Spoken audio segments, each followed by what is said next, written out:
dulcis in fundo una questione abbastanza grave che getta un'ombra diciamo, sulla macchina amministrativa regionale e che ci stupiamo non sia ancora stata chiarita, e da qui il motivo di questa interrogazione.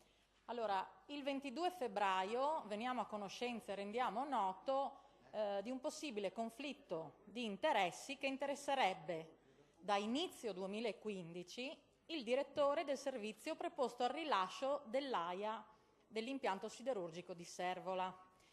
Il giorno successivo, 23 febbraio, esce una nota della Regione nella quale si dice appunto che la Direzione Generale ha avviato accertamenti interni e nella quale la Presidente Serracchiani ha espresso sconcerto anche solo per l'ipotesi che non siano state rispettate rigorosamente tutte le regole in ragione della sensibilità dell'oggetto in discussione, e fa sapere di aver chiesto alla Direzione Generale di agire con scrupolo e massima rapidità possibile.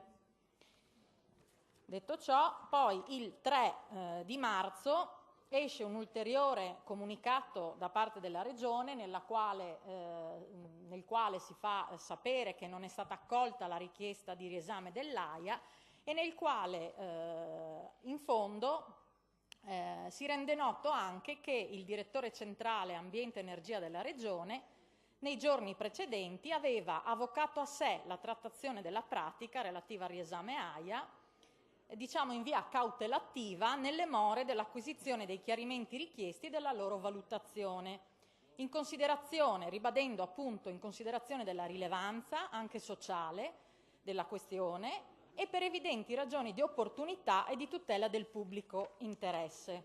Dunque ad oggi sono passate 3 settimane e appunto chiediamo quali sono gli esiti, vista appunto l'interesse e la sensibilità dell'argomento, quali sono gli esiti di questa indagine interna. Grazie.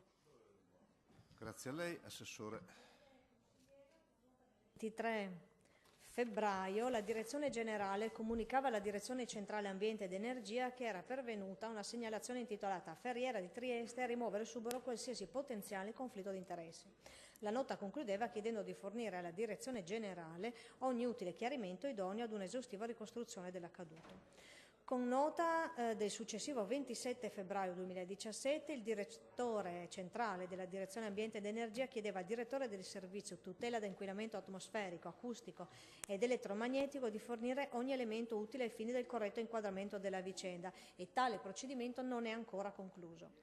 Nelle more di un tanto, per evidenti ragioni di opportunità e per assicurare la miglior tutela dell'interesse pubblico, con provvedimento numero 825 del 27 febbraio, il direttore centrale, in applicazione dei principi giuridici che regolano l'istituto, ha esercitato il potere di avocazione in ordine alla trattazione della pratica relativa all'autorizzazione integrata ambientale rilasciata dalla società siderurgica triestina.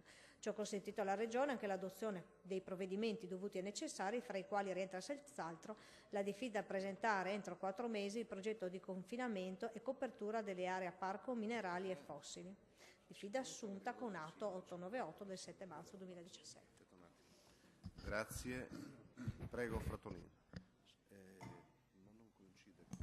Ovviamente non mi ritengo assolutamente soddisfatta della risposta che mi viene fornita, anche perché se queste sono le tempistiche di massima rapidità e di massima urgenza per chiarire dei dubbi che sono molto gravi e che riguardano un procedimento autorizzativo e tutti gli atti che sono stati assunti da un dirigente da inizio 2015 in poi, compresa anche il rinnovo dell'autorizzazione integrata ambientale a questo impianto, credo che le tempistiche non siano assolutamente adeguate e non tengano assolutamente conto della tutela del pubblico interesse. Grazie.